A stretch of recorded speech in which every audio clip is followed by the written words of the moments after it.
ফ্রান্সের জাতীয় নির্বাচনে বদলে গেল সব সমীকরণ। ডানপন্থীদের হটিয়ে দ্বিতীয় দফা ভোটে জয়ী বামপন্থী জোট নিউ পপুলার ফ্রন্ট এনএফপি। বেশিরভাগ জরিপ সংস্থা ডানপন্থী দলকে এগিয়ে রাখলেও ভোটে পিছিয়ে পড়ে মারিন লাপেনের ন্যাশনাল র্যালি। কোনো দলই একক সংখ্যাগরিষ্ঠতা না পাওয়ায় ঝুলন্ত পার্লামেন্টের দিকে হাঁটছে ফ্রান্স।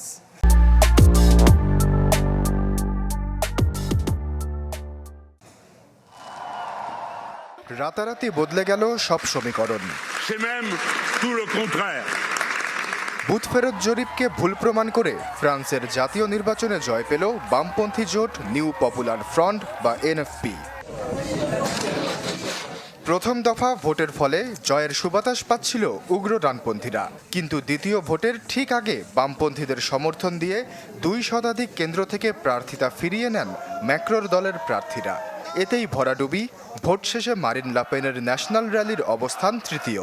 বাম মধ্যপন্থীর এই আপোষে স্বাভাবিকভাবেই ক্ষুব্ধ উগ্র ডানপন্থীরা। আমাদের জয় সুনিশ্চিত ছিল, কিন্তু ম্যাক্রোর কুটচাল ও নীতিবিরোধীভাবে 2 দল একাট্টা হয়ে আমাদের বিজয় রুখে দিয়েছে। প্রথম দফায় জয় পেয়েও আজ আমরা পিছিয়ে পড়লাম। মান বাঁচল বর্তমান প্রেসিডেন্ট ইমানুয়েল ম্যাক্রোর। ভরাডুবির পূর্বাভাস এড়িয়ে দিন শেষে সান্ত্বনার দ্বিতীয় অবস্থানে তার জোট টুগেদার অ্যালায়েন্স। জরিপ সংস্থাগুলো যা দেখাচ্ছিল তার চেয়ে 3 গুণ বেশি আসন পেয়েছি আমরা। এরপরও সংখ্যাগরিষ্ঠতা না পাওয়ায় ফ্রান্সের প্রতি সম্মান রেখে পথ ছাড়ছি আমরা। তবে বিজয়ের বদলে সংখ্যাগরিষ্ঠতা শব্দটি বোধহয় বেশি গ্রহণযোগ্য বামপন্থীদের ক্ষেত্রে।